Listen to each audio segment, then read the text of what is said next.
प्यारे लोगों, संत कबीर साहब ने कहा है, चाह गई चिंता मिटी मनवा बेपरवाह, जाको कछु न चाहिए सोई शहंशाह। जब इच्छा की निवृत्ति हो जाती है तब चिंता चली जाती है और मन बेपरवाह हो जाता है, निडर हो जाता है। उस निडर मन को भी जो काबू कर लेता है वही हो जाता है राजाओं का राजा। जो इच्छा वाला होता है, यह चाहिए वह आराम से नहीं रहता है। जो इच्छाओं को त्याग देता है उसको कोई डर नहीं रहता है। यह कैसे होगा? यह होता है बाहर के सत्संग और अंदर के सत्संग द्वारा।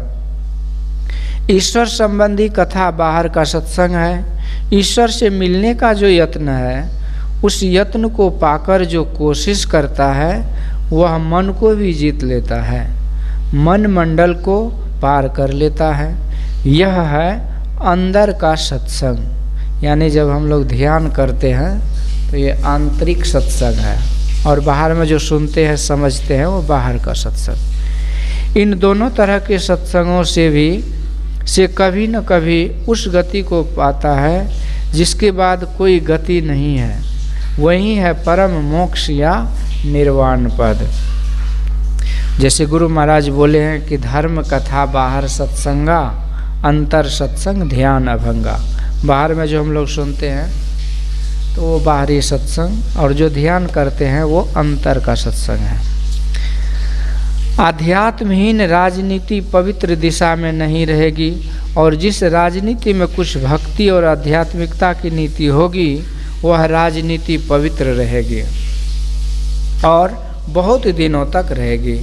हमारे देश के अध्यात्म ज्ञान को विदेश में प्रचार करने के लिए दो प्रसिद्ध महात्मा हुए हैं। एक स्वामी विवेकानंद और दूसरे स्वामी राम तीर्थ। स्वामी राम तीर्थ कुछ दिन गृहस्थ आश्रम में भी रहे। फिर उनको ऐसे गुरु मिल गए जिन्होंने उनसे कहा कि विद्या तो आपकी बड़ी है, इसमें आध्यात्मिकता मिला दीजिए तो सब कुछ मिल जाएगा। तब स्वामी राम तीर्थ पहले गए जापान, फिर गए अमेरिका। वहाँ विद्या भी बहुत है और धन भी बहुत है। उत्तरी अमेरिका सबसे उत्तरी भाग को कनाडा कहते हैं।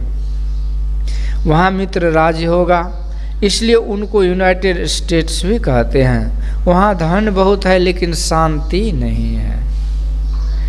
भारत कहता है कि मन को काबू करो शांति आएगी।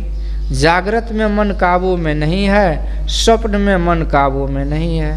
गहरी नींद में केवल श्वास चलता है और कुछ मालूम नहीं होता। इसमें कुछ शांति में तो सोते हैं लेकिन यह गहरी नींद सदा रहती नहीं। फिर सुषुप्ति से जागृत की अवस्था में आते हैं और शांति नहीं पाते हैं। तो जिन लोगों ने साधन किया वे लोग कहते हैं कि तुरिया अवस्था में चलो, फिर तुरिया अवस्था में चलो। यह काम रेलगाड़ी और हवाई जहाज पर चलने से नहीं होगा, अंदर अंदर चलने से होगा। इसका यत्न गुरु बतलाएंगे। गुरु के प्रति श्रद्धा हमारे देश में बहुत है। गुरु में सदशास्त्र में विश्वास श्रद्धा है। गुरु के वचन में, माता पिता के वचन में श्रद्धा होनी चाहिए। इसलिए कहा गया है प्रथम गुरु है माता पिता। जो दोनों तरह से सत्संग करते हैं उनकी मन पर कभी न कभी विजय अवश्य होती है। इस दुनिया से निकल जाने के वास्ते, परलोक से भी निकल जाने के वास्ते तुरिया अवस्था में चलना होता है। तो ये चलना बाहर में नहीं होता है। जब हम बैठे रहते हैं, जब ध्यान करते हैं, तब जानिए कि हम अंदर में चल रहे हैं। है कुछ रहनी गहनी की बाता, अब बैठा रहे चला पुनी जाता।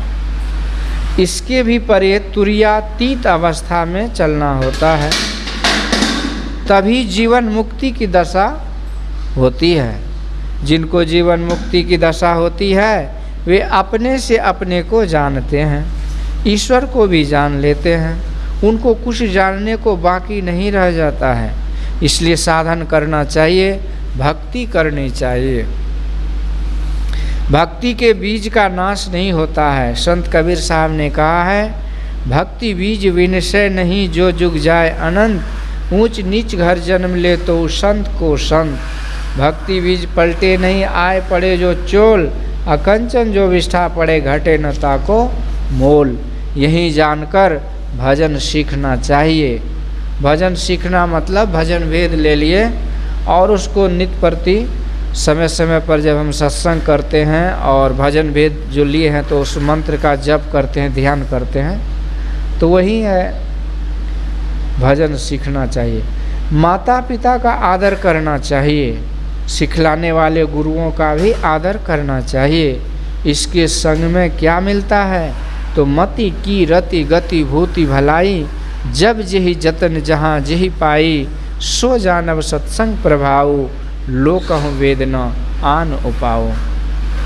इस तरह से जीवन मुक्त हो जाते हैं। जीवन मुक्त सोई मुक्ता हो, जब लगी जीवन मुक्ता नाही, तब लगी दुख सुख भुगता हो। तो जो जीवन मुक्त हो जाते हैं उनका संसार में आने जाने का काम बंद हो जाता है। यही हम लोगों को करना चाहिए। श्री सद्गुरु महाराज की जय। गुरु महाराज का यह प्रवचन 19/10/1961 ईस्वी को बिहार राज्य अंतर्गत कटिहार जिले के मिर्ज़ापुर ग्राम में हुआ था।